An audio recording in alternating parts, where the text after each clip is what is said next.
Break के बाद आप सभी का एक बार फिर से स्वागत है। नमस्कार, मैं हूं रत्ना और आप देख रहे हैं केकेडी न्यूज। शाम के 6 बज चुके और वक्त हो चुका है मुद्दे की चर्चा का। प्रधानमंत्री नरेंद्र मोदी की हालिया रूस यात्रा से विश्व की राजनीति में हलचल पैदा हुई है। कोई ये यात्रा अमेरिका के लिए चिंताजनक बता रहा है तो कोई कुछ और। पिछले महीने भारत के प्रधानमंत्री के रूप में लगातार तीसरी बार शपथ लेने के बाद ये मोदी की पहली द्वीपक्षीय यात्रा है। परंपरागत रूप से पीएम मोदी ने अपनी पहली विदेश यात्रा के लिए भारत के पड़ोसी देशों रूस और ऑस्ट्रिया को चुना, जिसमें भारत के पड़ोस को विदेश नीति की प्राथमिकता के रूप में महत्व दिया गया है। प्रधानमंत्री नरेंद्र मोदी ने मंगलवार को रूस में प्रवासी भारतीयों को संबोधित किया। उन्होंने रूस को सदाबहार मित्र बताया। भारत और रूस की दोस्ती हमेशा ही गर्मजोशी से भरी रही है। पीएम ने कहा कि पिछले 10 सालों में भारत की विकास की गति ने दुनिया को हैरान करके रख दिया है। पीएम मोदी ने रूस के 2 शहरों में वाणिज्य दूतावास खोलने का भी ऐलान किया है। प्रधानमंत्री नरेंद्र मोदी ने मंगलवार को रूस के साथ भारत के संबंधों का जोरदार से समर्थन करते हुए देश के पुराने सहयोगी को भारत का सदाबहार मित्र बताया। साथ ही उन्होंने पिछले 2 दशकों के दौरान अपने नेतृत्व में द्विपक्षीय संबंधों को मजबूत करने के लिए राष्ट्रपति व्लादिमीर पुतिन की भी सराहना की है। आज से ठीक 1 महीने पहले 9 जून को मैंने तीसरी बार भारत के पीएम पद की शपथ ली थी और उसी दिन मैंने एक प्रण किया था। मैंने प्रण किया था कि अपने तीसरे टर्म में मैं 3 गुनी ताकत से काम करूंगा।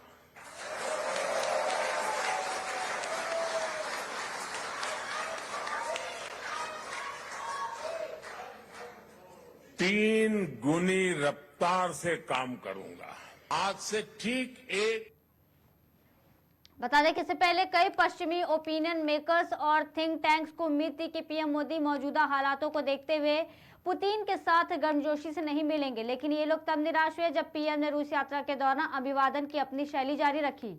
यूक्रेन के राष्ट्रपति व्लादिमीर जेलेंस्की ने भी पीएम मोदी के पुतिन को गले लगाने की आलोचना की थी और कहा था कि दुनिया के सबसे बड़े लोकतंत्र के नेता को मॉस्को में दुनिया के सबसे खूनी अपराधी को गले लगाते देखना एक बड़ी निराशा की बात है और शांति प्रयासों के लिए एक विनाशकारी झटका भी है। वहीं इस मुलाकात को लेकर चीन की मीडिया ने भी रूसी यात्रा पर लगातार नजर बनाकर रखी हुई है। उसने भारतीय प्रधानमंत्री नरेंद्र मोदी और रूसी राष्ट्रपति व्लादिमीर पुतिन के गले मिलने की एक तस्वीर को लेकर सवाल खड़ा किया है। साउथ चाइना मॉर्निंग पोस्ट की एक रिपोर्ट में कहा गया कि शक्ति कूटनीति के खेल में शब्दों की तुलना में अक्सर आपके शारीरिक हाव भाव अधिक खुलासा करते हैं। बीजिंग, नई दिल्ली और मॉस्को के नेताओं के मिलने की 2 तस्वीरों ने, जी हां, आपको बता दें कि उनके त्रिपक्षीय संबंधों की स्थिति को प्रभावी ढंग से व्यक्त किया है। यह आलोचना सिर्फ बाहर ही नहीं बल्कि देश के अंदर भी की जा रही है। विपक्ष के कई बड़े नेता इस मुलाकात को अलग अलग नजरों से देख रहे हैं।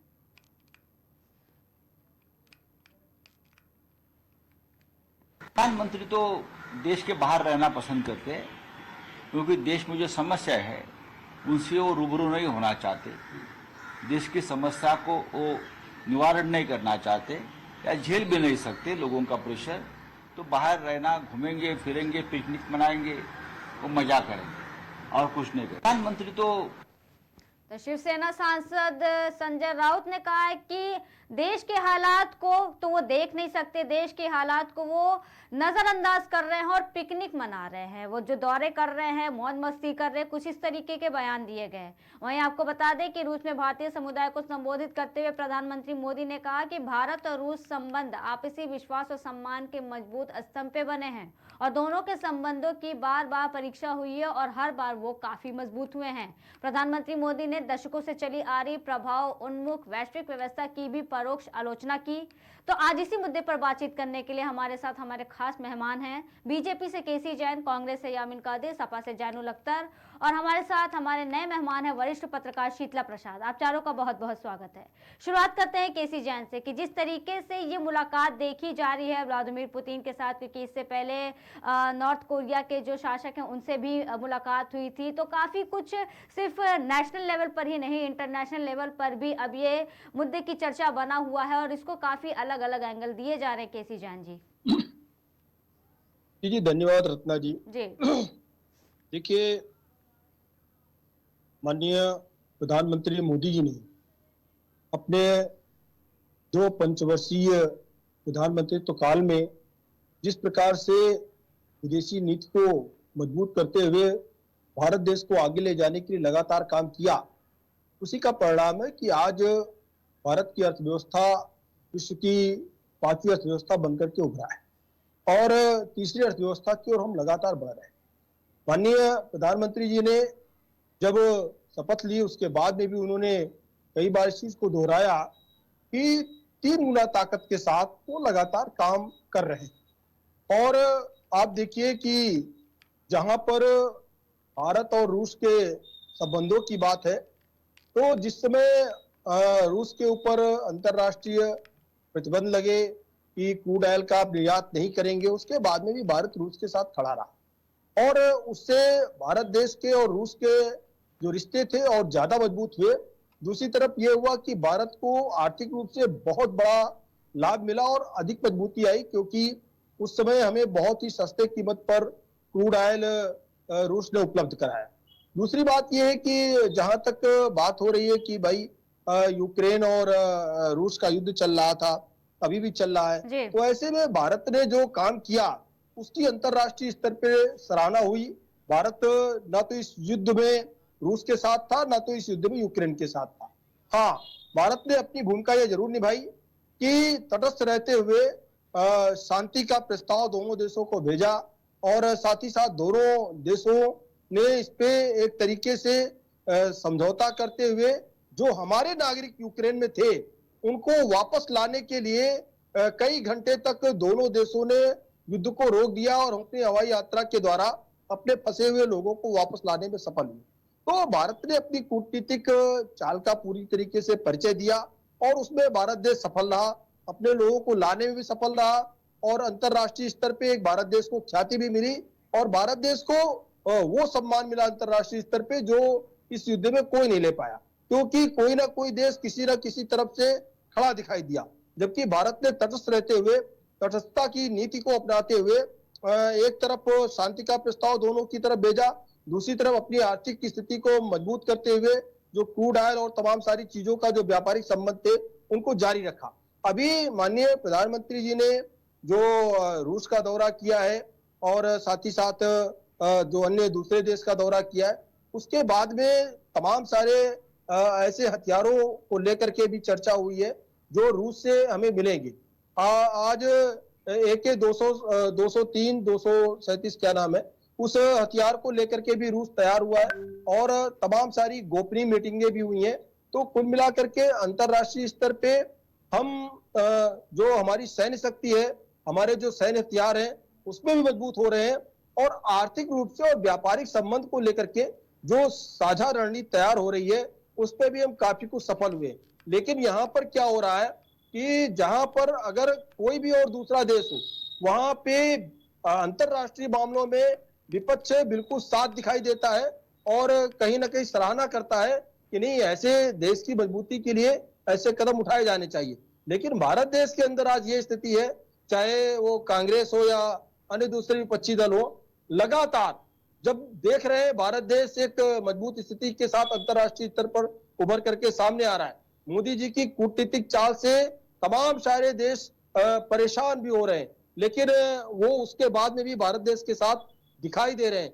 आज भारत देश 5वीं अर्थव्यवस्था बनकर के उभरा है और तीसरी अर्थव्यवस्था की ओर बढ़ रहा है और इस अर्थव्यवस्था को लेकर के तमाम सारे देश व्यापारिक संबंध को लेकर के भारत देश के साथ लालायित है और उसका भारत देश अगर कहीं से व्यापार कर रहा है तो दोनों चीजों को ध्यान में रख करके कर रहा है कि आर्थिक रूप से हमारी मजबूती हो और अंतरराष्ट्रीय स्तर पे भी हम मजबूत दिखाई दे। तो कुल मिलाकर के चाहे जो हमारे सैन्य हथियार है उनको लेकर के हो या व्यापारिक संबंधों को लेकर के हो, क्रूड ऑयल को लेकर के हो, और चाहे फार्मा सेक्टर में हो या ऑटोमोबाइल सेक्टर में, और तमाम सारे क्षेत्रों में लगातार जिस प्रकार से भारत देश उभर करके अंतरराष्ट्रीय स्तर पर आगे आ रहा है। आज आप देखिए कि भारत देश की छवि इलेक्ट्रिक वाहनों व्हीकल को लेकर के, साथ ही साथ सोलर ऊर्जा के क्षेत्र में बहुत बड़े स्तर पे भारत देश ने काम किया। आज हम विश्व के 5 से टॉप 10, 5 to 10 देशों में भारत देश का नाम इन सारी चीजों में है। वो चाहे फार्मा के क्षेत्र में हो, चाहे ऑटोमोबाइल के क्षेत्र में हो, चाहे आप देखिए कि सोलर सिस्टम को लेकर के हो, ये और अंतरराष्ट्रीय स्तर पे हम मजबूत हुए।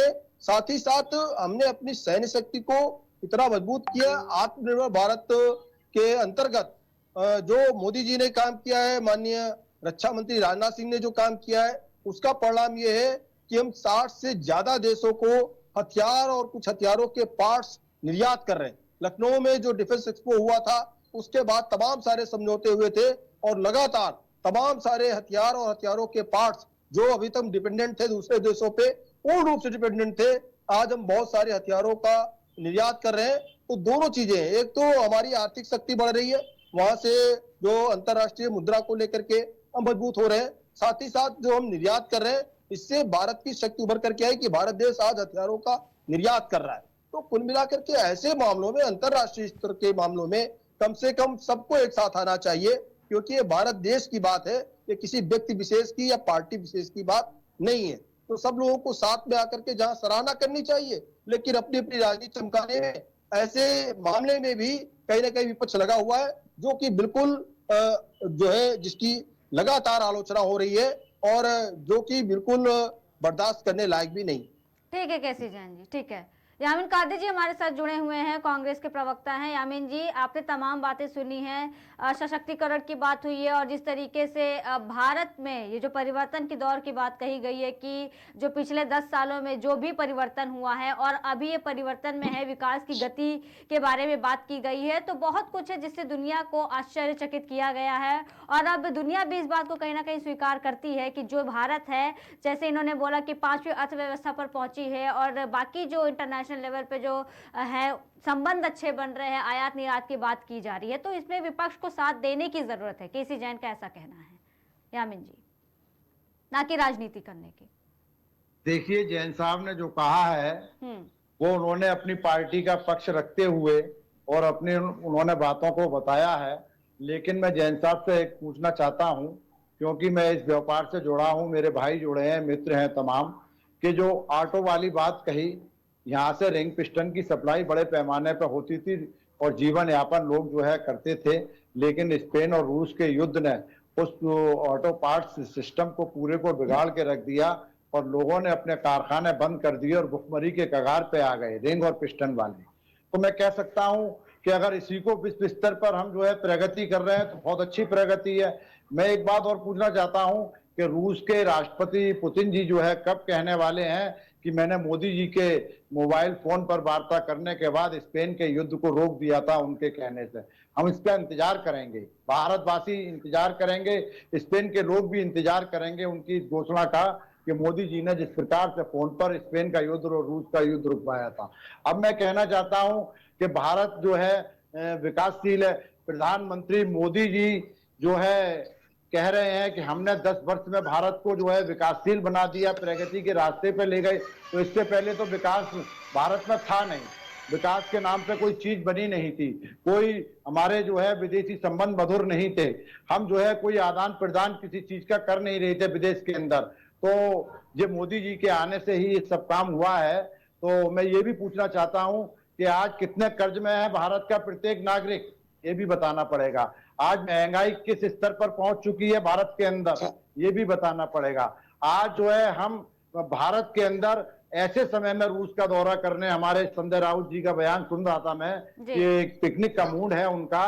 तो भारत के अंदर इस समय तमाम पुल, तमाम रेलवे ट्रैक, एयरपोर्ट, ये सब बारिश से, बाढ़ से पीड़ित हैं लोग, एक्सीडेंटों से पीड़ित हैं लोग, तमाम घटनाएं घटित हो रही हैं, उसमें दुख व्यक्त करने के लिए मणिपुर जैसे प्रांत में भारत का विभिन्न अंग है, उसमें जाने के लिए समय नहीं है, लेकिन विदेशी दौरे करने के लिए माननीय प्रधानमंत्री जी को समय, अच्छी बात है, बड़ी सबको नकार करके विदेशी जो है मित्रता बढ़ा रहे हैं, अच्छी बात, लेकिन हमें अपने भारत के अंदर जो लोग जो है महंगाई की मार को और जो यहाँ पर जो शिक्षा बेरोजगारी की मार को जो झेल रहे हैं, उन पर भी जरा रोशनी डाल करके और रूस के अंदर अपनी प्रगति बताते, जरा पेपर लीक के मामले को, सिस्टम को सही करके जाते, जरा हम देखते उस चीज को भी, और भारत नहीं विश्व देखता कि भारत के अंदर जो है पेपर भी कितने अच्छे तरीके से होते हैं, नौकरियां कितनी दी जाती हैं हर वर्ष में। ये सारी जो बातें मैंने कही हैं, ये प्रधानमंत्री जी इसको करके जाते, मणिपुर में शांति बहाल करके जाते, देश की महंगाई कम करके जाते,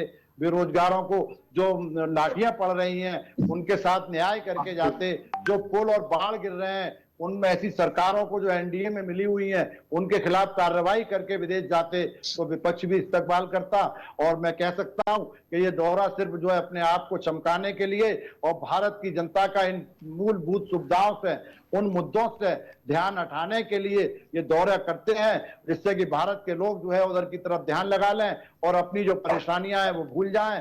तो मैं तो इस दौरे को जो है सुखद नहीं मानता हूं। वो ठीक है, गए हैं, अच्छी बात है, वो अपने लिए जो गए हैं, मित्रता करने गए हैं। चीन का भी हमें टिप्पणी सुनी आप ही लोगों के मुंह से, और तमाम मुल्क की सुनी, स्पेन की सुनी, इसी प्रकार से इजराइल और फिलिस्तीन के युद्ध में भी भारत की जैसे मोदी जी का बयान आते थे कि मैंने फिलिस्तीन से बात की है, इजराइल से बात की है, बमबारी मां किस तरीके से हो रही थी, छोटे छोटे मासूम बच्चों के चित्र देखे नहीं जा रहे थे मीडिया पर और अखबारों में और टीवी पर, जिस तरीके से हमारे लोग जो है घास खाने को मजबूर हो रहे थे, उस पर प्रधानमंत्री जी ने कोई वक्तव्य नहीं दिया था। क्योंकि विश्व के नेता बनते हैं, विश्व गुरु बनते हैं, तो ये छोटे छोटे राष्ट्रों के अंदर जिस प्रकार से परेशानियां हैं, जिसको बहुत ही इंसानियत हैवानियत बन गई थी कि लोग बच्चे घास खाकर गुजारा कर रहे थे और वहां बमों से और उनसे जो है परेशान थे, कब बम गिर जाए। उस पर हमारे शांति बहाली की जो बात कही थी अभी, तो हमारे प्रवक्ता महोदय ने, तो वहां भी शांति बहाली हो जाए। हम ये आशा करते हैं माननीय प्रधानमंत्री जी से कि देश के अंदर बेरोजगारी कम हो, लोगों को नौकरियां मिले और शांति बहाली विश्व में, भारत में हो फिर विश्व में हो, तो हम सवाल करते हैं। यही मेरा कहना है कि ऑटो पार्ट्स वालों की संग भी न्याय कर दीजिए प्रधानमंत्री। जो कारोबार चौपट हो गया रिंग और पिस्टन वालों का, उनको 2 रोटी मिलने का काम शुरू हो जाएगा। अगर वहां शांति बहाली हो जाए तो यहाँ से पार्ट्स जाना शुरू हो जाएगा। तो मेरा यही कहना है, आप जो है इसको कराइएगा। ठीक है यामिन जी। हमारे साथ जैनुल जी भी हैं, सपा के प्रवक्ता हैं। जैनुल जी, ये जो 10 सालों के कार्यकाल की बात कही गई है, क्योंकि विपक्ष तो ये भी कह रहा है कि इंटरनेशनल प्लेटफॉर्म पर जाकर के जिस तरीके से पीएम मोदी ने भारत को लेकर के कुछ नेगेटिव बातें भी कही थी, तो इसको भी लेकर के विपक्ष अपनी नाराजगी व्यक्त कर रहा है। और दूसरी ओर जिस तरीके से उन्होंने संबोधन दिया है वहाँ के जो भारतीय हैं जो रह रहे हैं, तो ये जो 10 वर्षों के कार्य को गिनाया गया है, इनको आप कैसे देखते हैं जैनुल जी? क्या ये क्या प्रोडक्टिव है? मतलब 10 सालों के काम को ये आप किस तरीके से देखते हैं जैनुल जी? आप सभी पहले तो बैठने वाले साथियों को मेरा नमस्कार, सलाम, और मैडम आपको भी नमस्कार। सबसे बड़ी बात यह है कि 10 साल का, जहां तक मैडम आपने सवाल उठाई कि 10 साल इंटरनेशनल प्लेटफॉर्म पे हमारी स्थिति क्या है, तो हम बहुत तुलनात्मक बात करेंगे कि 10 साल पहले देखिए मैडम, हमको लगता है कि माननीय प्रधानमंत्री जी सबसे ज्यादा विदेश का दौरा करने वाले प्राइम मिनिस्टर, अगर काउंट किया जाए तो सबसे ज्यादा दौरा करने वाले हमारे माननीय प्रधानमंत्री जी होंगे। चाहे मनमोहन सिंह 10 साल लगातार वो भी रहे, 10 साल ये भी रहे, तीसरा कार्यकाल ये चल रहा है। तो मुझे लग रहा है भी 10 साल की मैं बात कर रहा हूं कि 10 साल में सबसे ज्यादा विदेश का दौरा इन्होंने किया है। लेकिन हमको फायदा क्या हुआ है? कोई भी हमारे देश की गरीब जनता के टैक्स से हमारे देश की सरकार चलती है, और उस सरकार जो है अपना अगर कोई निर्णय लेती है, कोई कदम उठाती है, तो उसमें जनता की भलाई के लिए काम किया जाता है। जन कल्याणकारी योजना के हिसाब से सरकार का गठन होता है कि आप ऐसा कोई काम करें जिससे कि जन कल्याण हो, जनता का जो है कल्याण हो।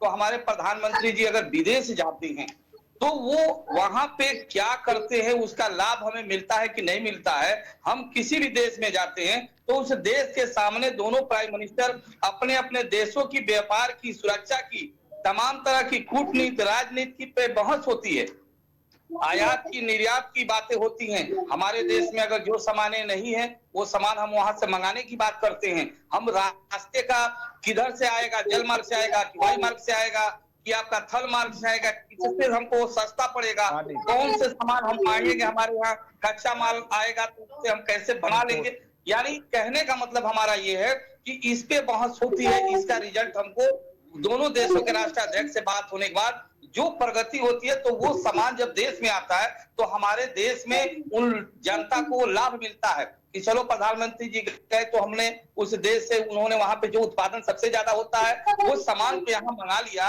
और हमारे यहाँ लोगों को कम दाम पे सामान मिल गया। लेकिन ऐसा नहीं हो रहा है। 10 सालों का मैं ऑन द रिकॉर्ड बता रहा हूँ मैडम। अभी एक छोटी सी उदाहरण मैं आपको बता रहा हूँ, जो आज तेल पे, खाद्य तेल पे सबसे ज्यादा जो है बवाल होता है, जो सबसे भौतिक चीज है। सब लोग किचन में जो है खाना पीने के सामान में तेल का आप भाव देख लीजिए। तेल जो है अफगान से, इस कहां से भी आप जो ईरान से, अफगानिस्तान से, ताइवान से, जहां से भी जो पाम ऑयल होता था या जो उसके जो भी मटेरियल बनते थे उसका, वो बाहर से ही आता था।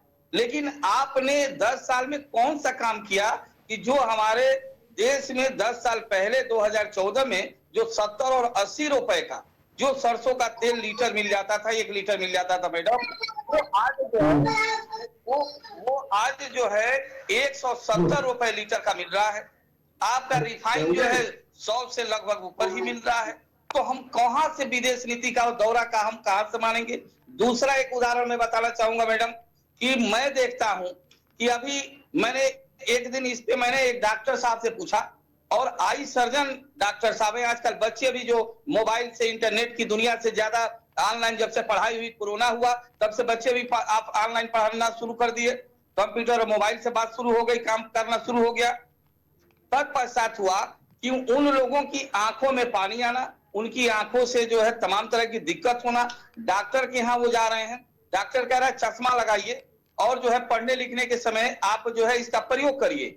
मैंने पूछा कि भाई चश्मा का कास्ट क्या आ रहा है, तो वो जो चश्मा 10 साल पहले आप बताएं कि 200, 250, 300 रुपए में सिंपल चश्मा बन जाता था, आज के डेट में मैडम आप पता कर लीजिए, और हमारे भाजपा के प्रवक्ता हैं, अगर जितने भी साथी लोग हैं, कोई ना कोई, सब लोग चश्मा जिसके फैमिली में है वो लगा रहे हैं, अपना अपना चश्मा बनवा रहे हैं। जो चश्मा 250-300 में होता था, आज वो चश्मा सिंपल तौर पे जो चश्मा है 600, 650, 700। मैंने पूछा दुकानदार से कि अरे यार इतना 2 3 गुना दाम कैसे हो गया। तो साहब जो पहले ऐसे आता था, इस देश से आता था, तो इस रास्ते से आ जाता था, सामान हम लोग को सस्ता मिल जाता था, हम लोग बना के बेच देते थे। अब जो है इधर से आता है, तमाम कॉस्टली पड़ता है, यहाँ इस देश से नहीं उस देश से आता है, ये जो है इतना जबरदस्त महंगाई पड़ी। और एक दुकान पे नहीं, मैंने सोचा कि व्यवसाय करने वाले लोग हैं, अपना मुनाफा के लिए अपना बहाना बना रहे हैं। लगभग मैंने कई दुकानों से, कई आई सर्जन डॉक्टरों से मैंने बात किया, तो उन लोगों ने कहा कि चूंकि इस तरह की व्यवस्था बदल गई है इस 10 सालों में कि वो सारे पड़ रहे हैं, जैसे 300 में बन रहा है, 1000 रुपया में बन रहे हैं, और भी बेहतर लेंस लगाएंगे और बेहतर करेंगे तो लगभग 2000, 3000, 5000, 6000 का जो है चश्मा की ये जो है कास्ट पड़ रहे हैं। मेरे कहने का मतलब है कि आप किस दुनिया में है भाई, कौन सा तरक्की कर रहे हैं आप, जनता को किस दौरे से जनता को कौन सा फायदा हो रहा है। हमारा रूस मित्र है, और आपसे बता दें कि हमारे देश ने शुरू में ही कहा कि 2 महाशक्तिशाली 2 देश हैं, अमेरिका और रूस, और ये दोनों देशों के खिलाफ निर्गुण सम्मेलन हुआ था, और हम कहे थे कि न हम दोनों शक्तिशालियों के इसके तरफ रहेंगे न उसके तरफ रहेंगे, हम दोनों शक्तियों से अलग होके हम निर्गुण जो है शक्तियों के बीच का नेतृत्व किया था। तो उसी हिसाब से हम चले थे। आज ऐसा नहीं है, वो शक्तिशाली देश जो है एक तो टूट गया अमेरिका। ठीक है जैनुल जी, ठीक है, आपकी आवाज थोड़ी सुपर पावर अमेरिका बना हुआ है। ठीक है जैनुल। तो इस तरह से हमारे कहने का मतलब है कि आपकी विदेश नीति जो है एकदम फेलुअर है। आप कोई भी ऐसा योजना नहीं ला रहे जिससे कि जनता का कल्याणकारी, उसका विदेश का दौरा करने से हमारे जनता को लाभ मिलता हो। आज देख लीजिए इन्होंने क्या किया, इतना दौड़ा और सारी चीजें होने के बाद आज आप देख लीजिए जितने भी मोबाइल के सिम वाले हैं, आज चाहे जियो हो, एयरटेल हो, तमाम हो, सरकार के शिकंजे में ये कंपनियां रहती हैं, प्राइवेट कहने के लिए हैं, लेकिन इसमें एक बार बोला नहीं जा रहा है कि आप जो है क्यों इतना जो है 600 जियो ने शुरू किया, और आज जो है आपका 700 800 तक का जो है उन्होंने शुरू कर दिया। इस पे सरकार कोई स्पष्ट बयान नहीं देती है। आज इस ऐसे माहौल में प्रधानमंत्री विदेश गए हैं जहां लखनऊ रेलवे स्टेशन के और अगल बगल पूरी पानी घुसा हुआ है, जो हमारे देश के गृह मंत्री का संसदीय क्षेत्र है। पूरे देश में इस तरह का भयानक बाढ़, तमाम तरह की घटनाएं हो रही हैं, तमाम पुल गिर रहे हैं, तमाम तरह की नीट की परीक्षाएं सुप्रीम कोर्ट कह रही है कि रद्द करना चाहिए। ऐसे में प्रधानमंत्री को इससे स्ट्रिक्ट होके देश की और भविष्य की जनता के लिए और आने वाले हमारे बच्चों के लिए, भविष्य के डॉक्टर बनाने वाले लोगों के लिए एक सख्त फैसला करना चाहिए था। इस पे जरूरी है। दौरा तो आज नहीं कल भी हो सकता है, और दौरा प्रधानमंत्री जी करते भी हैं, लेकिन उसका कोई फायदा नहीं मिलता है। मैडम, मेरे कहने का मतलब ये है। ठीक है जानूल जी, ठीक है जानूल जी, दौरे करके कोई फायदे नहीं है, जन कल्याणकारी के लिए भी कोई फायदा नहीं है। ठीक है शीतला प्रसाद जी, मैं आपसे जवाब लूंगी, लेकिन इससे पहले केसी जैन जी कुछ कहना चाह रहे हैं, पहले उनकी भी बात सुन लेते हैं। जी केसी जैन जी। पहली बात तो ये कि बात छेड़ी है कि मणिपुर गए हैं राहुल गांधी जी, तो एक अंतरराष्ट्रीय यात्रा को लेकर के आप एक तो तुलना कर रहे हैं। दूसरी बात यह है कि मणिपुर की जो समस्या है वो आज की नहीं, आजादी से लेकर के अब तक की समस्या है। 5 साल तक लगातार वहां पे कांग्रेस के शासनकाल में राष्ट्रपति शासन लगा रहा, उसके बाद में भी आज उस समस्या का निराकरण नहीं कर पाए। दूसरी बात यह है कि जैसी घटना मणिपुर में हुई उससे भी ज्यादा विभत्स घटना आपकी संदेश खाली में हुई। संदेश खाली राहुल गांधी नहीं जाते। और दूसरी तरफ तमिलनाडु में क्या हुआ, तमिलनाडु में क्या हुआ, तमिलनाडु में शराब से पी करके कितने लोगों की मौत हुई, 60-65 लोग मरे, लेकिन राहुल गांधी जी को वहां जाने की जरूरत नहीं है, वहां जाने का टाइम नहीं है। क्यों? क्योंकि जहां जहां कांग्रेस की सरकार है या जहां जहां विपक्ष की सरकार है, आप देखिए कि वेस्ट बंगाल में किसकी सरकार है, टीएमसी की, और टीएमसी के लोगों ने पार्टी कार्यालय में बुला करके जो रेप किया, कपड़े खा फाड़े, तो वहां के जो मंत्री हैं टीएमसी के, वो कहते कितने कपड़े फटे, तो छोटे मोटे फटे, इसको क्या कहेंगे, नग्नता कहेंगे क्या? इस तरीके के गंदे बयान आ रहे हैं, और उसपे राहुल गांधी जी की कहीं पे भी कोई टिप्पणी नहीं। दूसरी बात क्या है, मोदी जी कहां पर है? मोदी जी की प्रधानमंत्री रहते हुए, सुन लीजिए, प्रधानमंत्री रहते हुए मनमोहन सिंह जी वहां पे कितनी बार गए मणिपुर में, क्योंकि तब उनकी सरकार वहां पर हुआ करती थी, और लगभग प्रतिवर्ष वहां पे 200 से 500 के बीच लोगों की हत्या हुई। ऐसा कोई साल नहीं था जब वहां पर मणिपुर में दंगा नहीं हुआ। आप रिपोर्ट उठा करके देखिए, मनमोहन सिंह जी कितनी बार वहां पर गए मणिपुर में, जब उनकी सरकार थी तब नहीं गए। 2014 के पहले पूरे 10 साल तक मनमोहन सिंह जी जिस प्रकार से प्रधानमंत्री रहे, एक भी बार मणिपुर में नहीं गए। और प्रतिवर्ष, किसी वर्ष 250 दंगों में, किसी वर्ष 500, किसी वर्ष 700, इस तरीके से लोगों की हत्याएं होती रही, और 5 साल तक वहां पे राष्ट्रपति शासन भी लगाए रखा, फिर भी कोई उसका नतीजा नहीं निकला। आज वहां शांति व्यवस्था कायम है, आज मणिपुर अपनी शांति की ओर लौट रहा है। राहुल गांधी जी क्या वहां पर आग लगाने के लिए गए? राहुल गांधी जी इसके पहले जब गए थे तब भी शासन प्रशासन की रिपोर्ट आई थी कि वहां पर शासन प्रशासन के संभाले स्थिति नहीं संभल रही थी। राहुल गांधी जी की यात्रा के बाद ऐसे वहां पर स्टेटमेंट दे करके आए थे। और एक चीज है कि जो कुछ संदेश खाली में हुआ, संदेश खाली को लेकर के जो वहां पर सीबीआई जांच हो रही है, उस जांच के विरोध में ममता जी हाई कोर्ट गई, लेकिन वहां से रिपोर्ट क्या आई, हाई कोर्ट ने लताड़ लगाई कि नहीं, जांच होनी चाहिए। जांच पे आज क्या, जांच तो और कराना चाहिए। जांच पे रोक के लिए ममता जी क्यों गई कि नहीं सीबीआई जांच ना हो वहां पर, जो वहां पर संदेश खाली में दंगा हुआ? किस बात का डर है ममता जी को? और उस पे भी राहुल गांधी जी एक भी टिप्पणी नहीं की। तो ये जो सेलेक्टिव स्टेट है, किस स्टेट में जाना है, किस स्टेट में नहीं जाना है, कहां पे क्या बोलना है, क्या नहीं बोलना है, इसको पूरा देश समझ रहा है, और इसको सुप्रीम कोर्ट, हाई कोर्ट भी समझ रहा है। हाई कोर्ट ने स्पष्ट रूप से कहा कि नहीं, जांच होगी सीबीआई, ये रुक नहीं सकती है। ये इस पे राहुल गांधी जी कोई स्टेटमेंट आया नहीं आया। और एक चीज बता दूं, और एक चीज सुन लीजिए, अभी जो है यामीन कादरी जी ने जो बात कही कि संजय राउत जी ने उस पर टिप्पणी की, अरे संजय राउत जी का आपने टिप्पणी को दोहराते समय उनकी टिप्पणी सुन लेते किस तरीके से, कितनी हास्यास्पद बयान है। एक तरफ कहते हैं प्रधानमंत्री को तीसरी बार प्रधानमंत्री नहीं बनने देंगे, लेकिन फिर भी मोदी जी प्रधानमंत्री बन जाते हैं। 299 सीट ला करके सरकार नहीं बना पाए, जो हारे बैठे उनके अंदर इतना दम, इतना घमंड, इस तरीके की बातें कर। और संजय राउत जी ने क्या कहा? संजय राउत जी ने कहा कि ये वहां दौरा करते रह जाएंगे, हम यहाँ सरकार पलट देंगे।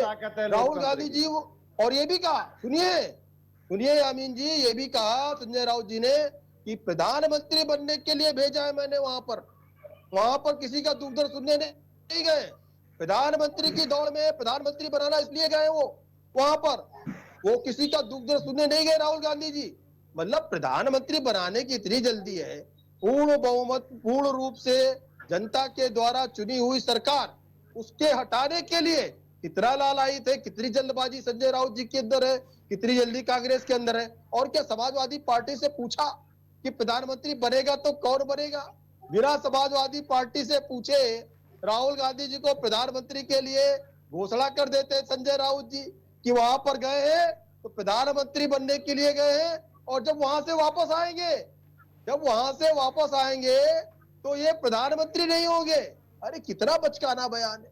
पहले जाए ना तो कह रहे आप जाते नहीं, जाए तो कहे चले क्यों गए, चले गए तो कह रहे गिरा देंगे आपको सरकार से।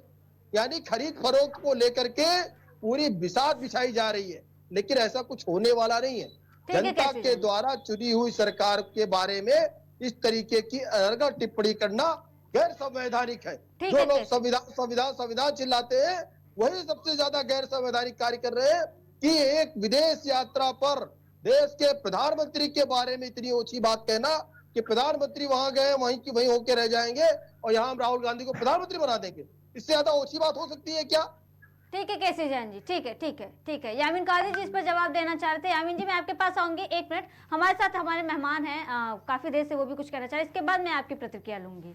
शीतला प्रसाद जी, पूरे दौरे पर जिस तरीके के ये पक्ष और विपक्ष ने अब ये मुद्दे को उठाया है, जैसा इन्होंने कहा कि जाते नहीं है, चले गए तो फिर वहीं के होके रह जाएंगे, तमाम तरीके की बातें कर रहा है विपक्ष।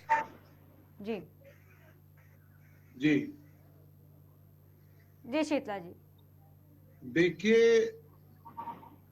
जब कोई देश का प्रधानमंत्री या देश का राष्ट्रपति किसी भी देश में जाता है, वो चाहे जिस देश का हो, तो निश्चित रूप से वो उस देश का प्रतिनिधित्व करता है, न कि किसी पार्टी का प्रतिनिधित्व करता है। मोदी जी वहां गए हैं तो वो भाजपा का प्रतिनिधित्व करने नहीं गए। मोदी जी वहां गए हैं देश का प्रतिनिधित्व करने, देश के जो मुद्दे हैं उस पर बात करेंगे, उस पर चर्चा करेंगे, जो समझौते होंगे उस पर हस्ताक्षर करेंगे। जो अभी बात हो रही है यूक्रेन के लिए, उसके संबंध में शांति वार्ता करेंगे, पुतिन को अपना प्रस्ताव देंगे, उनसे बात करेंगे, उस पर चर्चा करेंगे। मानना न मानना उस देश का काम है कि वो देश हमारे साथ कितना सहयोग करके, कितना आगे बढ़ करके हमारे साथ चलने का प्रयास करता है। लेकिन ऐसा तो नहीं है कि अगर वो हमारे साथ चलने का प्रयास न करे तो हम प्रयास ही न करें, हम वहां उस देश में जाना बंद कर दें, उस देश के लोगों से, उस देश के प्रधानमंत्री से बात करना बंद कर दें।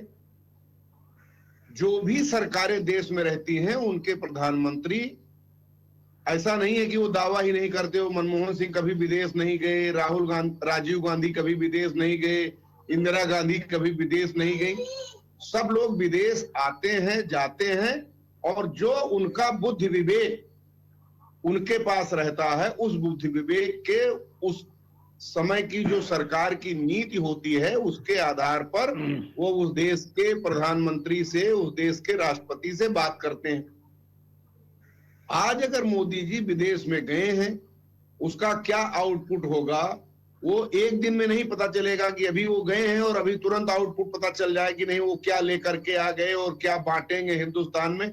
ऐसा नहीं है। वो तमाम राष्ट्रीय अंतर्राष्ट्रीय मुद्दों पर चर्चा करेंगे। जो छन करके खबरें आ रही हैं, जिन मुद्दों पर बात कर रहे हैं, हम सब लोग उनको जान रहे हैं, और उसका क्या इम्पैक्ट हिंदुस्तान पर पड़ने वाला है उसका इंतजार करना चाहिए। जब देश का प्रधानमंत्री विदेश में दौरा कर रहा हो तो बात करने के लिए आज जो चर्चा हो रही है, जिस तरह के कमेंट कर रहे हैं, पार्लियामेंट चले पार्लियामेंट में आप यह बात रखें कि आपने वहां ये गलती किया। आप वहां जो सुझाव देना चाहते हैं प्रॉपर फोरम पर प्रॉपर बात रखनी चाहिए, न कि यह बताना चाहिए कि जिस देश का प्रधानमंत्री हमारे देश में आया है।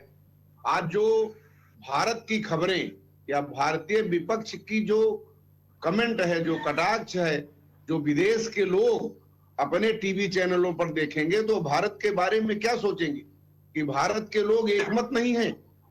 किसी देश के मुद्दे पर बात करने के लिए भारत के लोग एकमत नहीं हैं।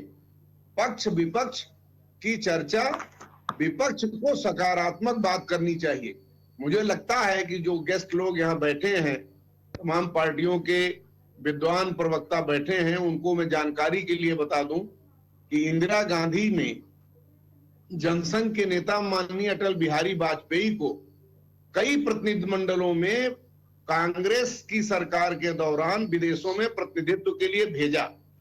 ऐसा नहीं था कि उस समय इंदिरा जी नहीं जाना चाहती थी, लेकिन उनको लगा कि नहीं, माननीय अटल जी अपने देश का पक्ष अच्छी तरह से रख सकते हैं। तो उस समय तो पक्ष विपक्ष की बात नहीं आई। राजीव गांधी ने भी अटल जी को भेजा है, आप पीछे के रिकॉर्ड देख लीजिए। तो आज इस तरह की टिप्पणी क्यों की जा रही है? मुझे तो लगता है कि तो केवल सरकार बनाने की लालसा में ऐसी बात हो रही है। ये विदेशी मुद्दों पर भारत की जो विदेश नीति है उसके मुद्दे पर जब चुनाव आवे तो चुनाव में आप बात करिए कि हाँ यहाँ आपने ये गलत किया। लेकिन आज अगर वो कुछ कर रहे हैं और उसका जो इम्पैक्ट आने वाला है उसका इंतजार करना चाहिए। और अपने देश का प्रधानमंत्री, आज मोदी जी गए हैं, कल को राहुल गांधी भी जा सकते हैं। तो उस समय जो भी देश के हमारे सांसद लोग हैं, विधायक लोग हैं, या जो भी राजनीतिक सोच के लोग हैं, उनको इस तरह के कमेंट में या इस तरह की आलोचना में इन्वॉल्व नहीं होना चाहिए। मेरा अपना ये मानना है। जी शीतला प्रसाद जी, यामिन जी, तो जिस तरीके से बार बार कहा जा रहा है, एक रिप्रेजेंटेटिव की बात की गई है कि अगर वो दौरे पे गए हैं तो वहां पे वो किसी पार्टी को नहीं वहां पे रिप्रेजेंट कर रहे हैं, वो वहां पर एक प्रधानमंत्री हैं, वो प्रधानमंत्री के तौर पे वहां पे गए हुए हैं, वहां पे वो इंडिया को रिप्रेजेंट कर रहे हैं, वहां वो किसी पार्टी को नहीं रिप्रेजेंट कर रहे। तो इस तरीके की बातें जो कही जा रही है, और जैसा कि शीतला प्रसाद ने एक बात कही है कि जो भी बातें वहां हो रही होंगी, जो भी संबंध के बारे में बात हो रही है, जो भी अर्थव्यवस्था को मजबूत करने की बात है, तमाम बातें हैं, और जो संबंध है दोनों देशों के, उसका आउटपुट तो एक दिन में नहीं पता चल जाएगा या एक महीने में तो नहीं पता चल जाएगा, वक्त लगती है। तो ऐसे में ऐसे कमेंट करना कि वो पिकनिक पर गए हैं, वो तो बस दौरे कर रहे हैं, तो ये किस हद तक सही है यामिन जी? देखिएगा, फिर तो दौरे की रिपोर्ट आने के बाद ही डिबेट हो जाती। आप डिबेट में पूछ रहे हैं किस तरह देखते हैं, तो हमने बताया, हमारे भारतीय जनता पार्टी के प्रवक्ता महोदय बता रहे थे कि हम सरकार बनाने के मूड में, अरे हमें सरकार बनानी होती तो हम तभी प्रयास करते, हमारे तो खाते तक फ्रीज करा दिए थे आपने। कांग्रेस जो है बिना पैसों के चुनाव लड़ रही थी, तोड़ने फोड़ने की बात होती तो हरियाणा की सरकार गिरा लेते। आज अल्पमत में चल रही है, हम ये सेरे नहीं लेते हैं, ये सेरे भारतीय जनता पार्टी लेती है। कोरोना काल का पीएम फंड का 20,000 करोड़ रुपया मध्य प्रदेश की सरकार गिराने में खर्च कर दिया, ज्योतिरादित्य सिंधिया इमरती देवी को खरीदने में खर्च कर दिया। तो इस प्रकार के कृत्य दो विधायकों पे गोया की सरकार खरीद करके बनाने वाली बीजेपी है।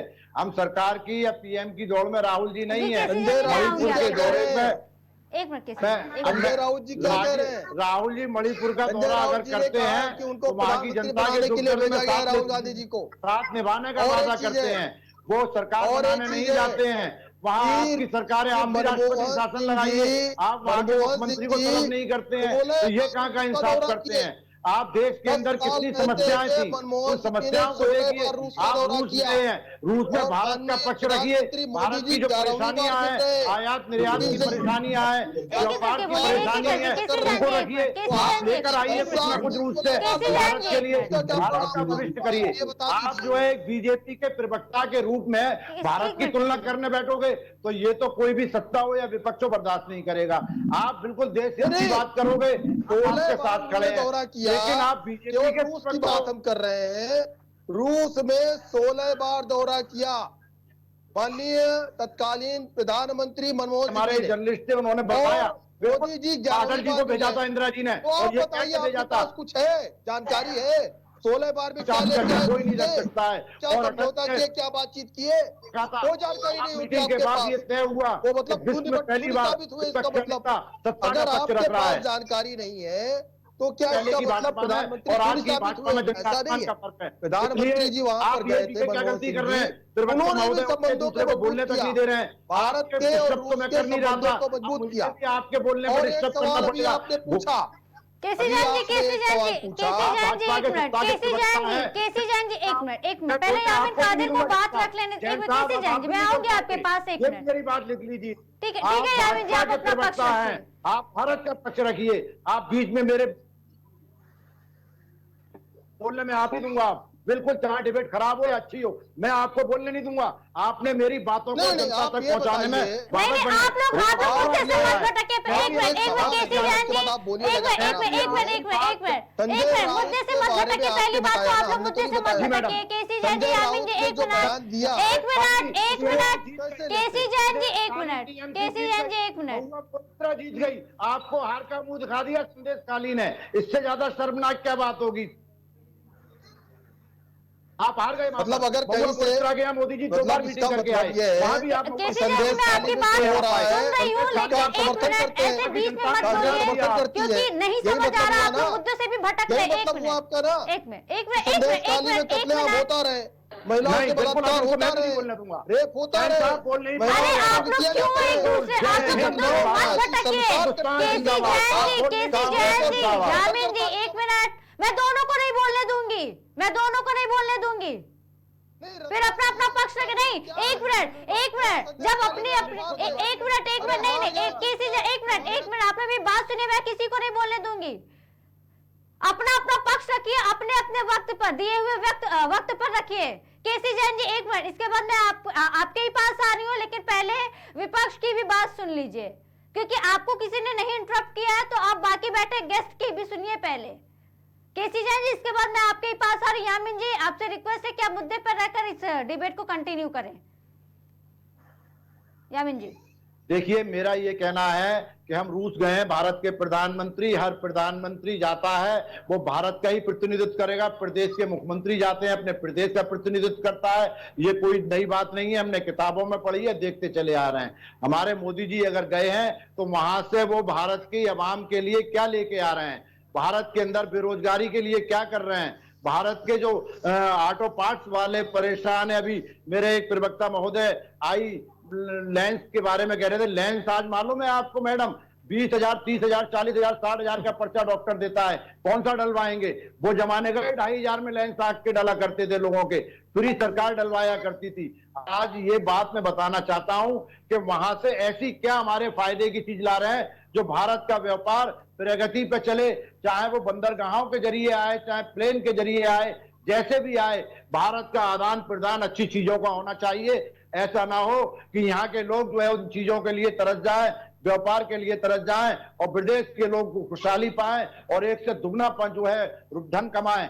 जो हमारी सीधी वार्ता सोवियत संघ से है, तो वो सीधी वार्ता होनी चाहिए, किसी अन्य देश के माध्यम से भारत के अंदर सामान नहीं आना चाहिए, ना वहां जाना चाहिए। हमारी डायरेक्ट वार्तालाप होनी चाहिए। हमें तो बेरोजगारी पर, महंगाई पर बात करनी है कि सब्जियों से लेकर महंगाई, खाद्य तेल पदार्थ, हर चीज महंगी होती जा रही है, उस पर बात करनी है। देश में आप भारत के प्रधानमंत्री हैं, आप देश की जनता को मूलभूत सुविधाएं मुहैया कराइएगा, अच्छे व्यापार मुहैया कराइएगा। इसलिए आशा करते हैं हम आपसे, आपकी यात्रा से। ये नहीं करते हैं कि भाजपा का पक्ष रखने गए हैं आप देश का प्रतिनिधित्व कर रहे हैं, देश का प्रतिनिधित्व का पक्ष रखेंगे आप। और विश्व शांति के लिए भी प्रयास करिए। क्या राजीव जी जब विश्व के प्रधानमंत्री थे भारत के, विश्व शांति का प्रतीक जो है अमेरिका से उनको जो है कहा गया था कि राजीव गांधी विश्व शांति के प्रतीक हैं। उन्होंने इराक युद्ध के मैदान में अमेरिका के जैसे पेट्रोल लेने इंडिया में जहाज आए थे, उनको रिटर्न कर दिया था कि मेरा जहाज, मेरा पेट्रोल इराक की जनता पे नहीं छिड़क कर आग लगाई जाएगी। ये बहुत बड़ी मिसाल थी। और इसके बाद राजीव जी को विश्व शांति का प्रतीक का तोहफा दिया। तो विश्व में जहां जहां युद्ध हो रहे हैं, मोदी जी जो है सोवियत संघ के पुतिन साहब से बात करें और युद्ध में देश विश्व के अंदर शांति बहाली का प्रयास करें। और हमारे देश के अंदर भी जहां जहां अफरा तफरी मची हुई है, वहां भी शांति बहाली का प्रयास करें, लोगों की मूलभूत सुविधाओं को देने का प्रयास करें। ठीक है यामिन जी, ठीक है। केसी जान जी। जी, देखिए अब इनको बोलने दूंगा नहीं बोलने ज्ञान दूंगा, जो आप है, कहोगी तब बोलने दूंगा, आप कहोगी तब ज्ञान- बोलने दूंगा, वरना ज्ञान इनको को बोलने का अधिकार नहीं ये है। बात मुझे बोलते हुए बिल्कुल आप अच्छा नहीं कहोगी लग तब। रहा। एक मिनट, ये बात मुझे बोलते हुए बिल्कुल अच्छी नहीं लग रही है, लेकिन ये कोई नर्सरी की क्लास नहीं और ना ही आप लोग बच्चे हैं नहीं तो कि इन्होंने मुझे नहीं जैन साहब दिया ने गया। मेरी मैं हूँ स्पीच को यहाँ, खराब करा मैं था। यहाँ होस्ट कर रही हूँ, मुझे पता है कि किसको कब मौका देना है। मुझे ये समझाने की बात देखिए रत्ना मत जी, करें। जी जी जी, देखिए रत्ना जी, जो इन्होंने सवाल उठाए यात्रा को लेकर के, लेकिन इन्होंने जो कुछ संजय राउत जी ने कहा उस पर कुछ नहीं कहा, और ना उस पर डिबेट पर बताया आइए, कि संजय 16 राउत को बार छोड़िए, डिबेट पर आइए। 16 बार डिबेट हमारे जिस पर है, देश उस के पर आइए। प्रधानमंत्री मनमोहन सिंह जी मिलने गए वहां पर में, वो क्या लेकर के आए? अरे मोदी जी कुछ पर नहीं आइए, लेकर के आए ना। मनमोहन सिंह जी से अब क्या लेना, डिबेट पर आप आइए। एक योजना आप बता क्यों रहे हैं? दीजिए अगर आपकी जानकारी में हो। अगर आपकी जानकारी में नहीं है तो इसका मतलब ये नहीं कि कोई काम नहीं हुआ। दूसरी बात ये कि जो कुछ संजय राउत ने कहा बहुत ही निंदनीय है। संजय कि राउत ने प्रधानमंत्री किया, रूप महाराष्ट्र में बैठे जीतेगा रह संजय जाएंगे, राउत। हम यहाँ सरकार गिरा देंगे।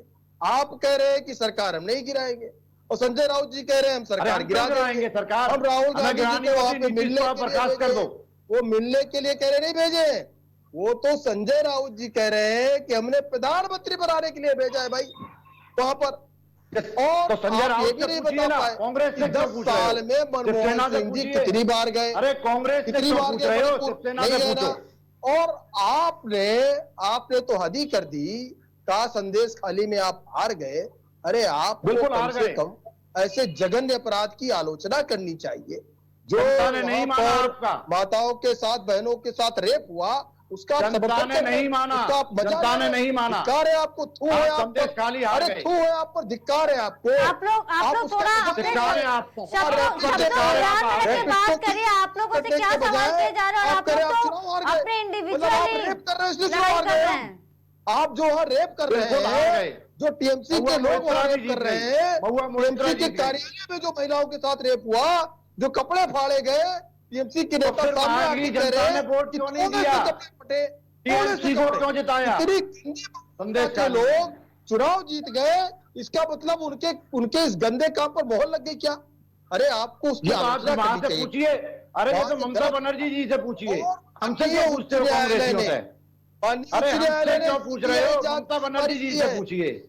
ममता जी वहां पर गई है आपकी पार्टी की, आपके गठबंधन की, ममता जी इंडी गठबंधन की, कि जांच नहीं होने टीएमसी से देंगे, जांच पूछिए नहीं ये होने सवाल। देंगे। माननीय उच्च टीएमसी से न्यायालय ने पूछिए, तमाचा कांग्रेस का मारा, कांग्रेस से तमाचा पूछिए, आपको। शिवसेना का तमाचा शिवसेना मारा। से पूछिए। शर्म नहीं आती है, बेशर्म होकर के आप यहाँ जवाब दे रहे हैं।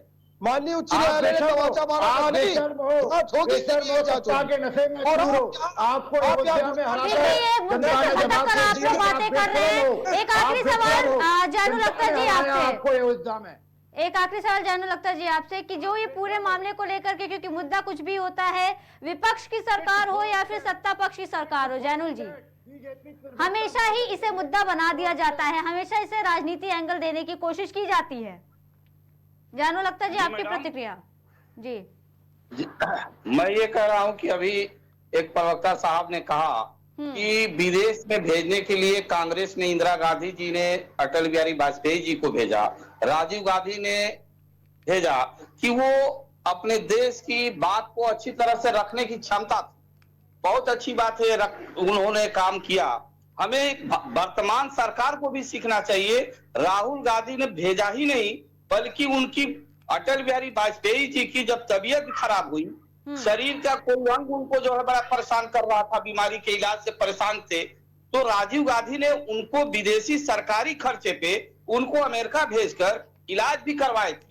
हमारे कहने का मतलब है मैडम कि ये हमारी वर्तमान सरकार को भी सोचना चाहिए कि अगर हमारे विपक्ष में अगर काबिल कोई प्रवक्ता है, चाहे कांग्रेस का हो, चाहे शिवसेना का हो, चाहे समाजवादी पार्टी का हो, चाहे राष्ट्रीय जनता दल का हो, वो एक इंटरनेशनल स्टेज पे जाके अपनी बात को बखूबी देश का प्रतिनिधित्व कर सकता है, तो हमें हमारी इतिहास से, जैसे माननीय अटल बिहारी वाजपेयी जी को भेज के कांग्रेस ने किया था, वैसे हमारे वर्तमान सरकार को भी हमारे विपक्ष के एक से एक क्वालिफाइड लड़के, नए नए हमारे राजनीति में हमारे पढ़े लिखे लोग आए हैं, हमारे राहुल गांधी जी हैं, हमारे आपके जो है अखिलेश यादव जी हैं, तमाम तरह के ऐसे ऐसे लोग हैं जो इंटरनेशनल स्तर पे अपनी बात को बेहतर रख सकते हैं, लेकिन ऐसा ये लोग नहीं करते हैं। हम तो भाई जहां अंतर्राष्ट्रीय स्तर पे होगा हमारे देश के प्रधानमंत्री का हम सम्मान करते हैं, वो हमारे पूरे मुल्क का वो जो है प्रतिनिधित्व करते हैं, ये तो हमेशा होता रहा है, होगा। लेकिन केवल हम जाएं और वहां से हमको कुछ न मिले, जैसे हमारे कांग्रेस के प्रवक्ता जी कह रहे थे, मूल बेस अच्छी बात है कि आप गए हैं तो क्या लेके, क्या युद्ध खत्म करा देंगे, क्या आप देश के नौजवानों का बेरोजगारी दूर कर देंगे, क्या आप जो है यहाँ पे नीट की परीक्षा को लेके उपापो की स्थिति नौजवान हमारे छात्रों और गार्जियन का है, क्या उनको कौन सा मैसेज देना चाहते हैं, तमाम तरह की ऐसी चीजें क्या लेके आना चाहते हैं। कोई भी घर का गार्जियन जब बाहर कमाने जाता है तो परिवार को बड़ा उम्मीद होता है, उसी तरह देश का प्रधानमंत्री, विदेश मंत्री, जो भी मंत्री बाहर जाते हैं तो हमको एक उम्मीद होती है कि उस देश में जाते हैं तो निश्चित रूप से हमारा कोई जो है नया प्लानिंग होगा, कोई हमारे देश का आयात निर्यात में बढ़ावा होगा, व्यापार बढ़ेगा, जीडीपी बढ़ेगा, हमारे नए नौजवानों को रोजगार मिलेगा, तमाम आस होती है। लेकिन होता क्या है, 10 साल से आप देख लीजिए कि स्थिति हमारी क्या हो गई है। महंगाई चरम सीमा पे, बेरोजगारी में यह हाल है कि हमारे देश के नौजवान माइग्रेट करके दूसरे देशों में, पढ़े लिखे लोग यहाँ रोजगार नहीं मिल रहा है, माइग्रेट कर गए हैं, दूसरे देशों में रह रहे हैं। तो हम कैसे ये मान लें? या तो हमको जो है जब इंटरनेशनल स्तर पे हम एक साथ रहते हैं तो हमारे विपक्ष के नेताओं के भी एनर्जी को, उनके क्वालिफिकेशन को, उनके ताकत को अपने साथ मिलाकर उनको भी भेजना चाहिए कि यार आप तो इस जो है क्षेत्र के बड़े क्वालिफाइड आदमी हो, यार आप मेरे तरफ से प्रतिनिधि बन के जाओ और वहां से कुछ जो है निवेश करने के लिए आप लोगों को जो है आप। ठीक है जैनुल जी, ठीक है जैनुल जी। तो मुद्दे की चर्चा का वक्त यही समाप्त होता है। बहुत बहुत धन्यवाद आप चारों का हमारे साथ मुद्दे की चर्चा में जुड़ने के लिए और हमसे बातचीत करने के लिए। तो जिस तरीके से प्रधानमंत्री नरेंद्र मोदी का ये जो रूस का दौरा था, इसके बाद वो ऑस्ट्रिया के लिए भी गए, तो इस दौरे को एक नया एंगल दिया जा रहा है, राजनीति साफ दिखाई दे रही है यहाँ पर। लेकिन जिस तरीके से प्रधानमंत्री ने ये कहा है कि भारत ने पिछले 10 वर्षों में जो कुछ हासिल किया है वो सिर्फ एक ट्रेलर है और आने वाले सालों में बहुत कुछ होने वाला है। अब वो बहुत कुछ क्या है इसका इंतजार तो खैर हम सबको रहेगा, क्योंकि इस पर अब सवाल विपक्ष भी उठा रहा है और इस पे उन्होंने यही कहा है कि जितने भी कार्य हुए हैं, जितने भी यहाँ पर जो मोदी के कार्यकाल की बात कही गई है, जितने भी डेवलपमेंट की बात कही गई है, इसको लेकर के भी उन्होंने एक सवाल उठाया कि क्या उससे पहले कोई कार्य नहीं हुए थे, क्या विकास की गति नहीं हुई थी, क्या दुनिया को आश्चर्यचकित नहीं किया गया था। तमाम तरीके के मुद्दे उठे हैं और इसी पर लेकर के ये बहस छिड़ी हुई है। तो बता दें कि जिस तरीके से भारत के बदलने की बात की गई है और यहाँ पर अब विकसित भारत के जो सपने, 140 करोड़ की जनता को जो सपना दिखाया गया था, उसको हकीकत में लाने की बात कही जा रही है। लेकिन इंतजार है कि ये हकीकत जो है, ये जो सपना है, वो हकीकत में कब देखने को मिलता है, क्योंकि ये विकसित भारत है और अब संकल्प को, जो संकल्प लिया गया है, उसको हकीकत में बदलने का सपना आने वाला है, ऐसा प्रधानमंत्री नरेंद्र मोदी का कहना है। खैर, तमाम खबरों के लिए बने रहिए हमारे साथ, देखते रहिए केकेडी न्यूज़।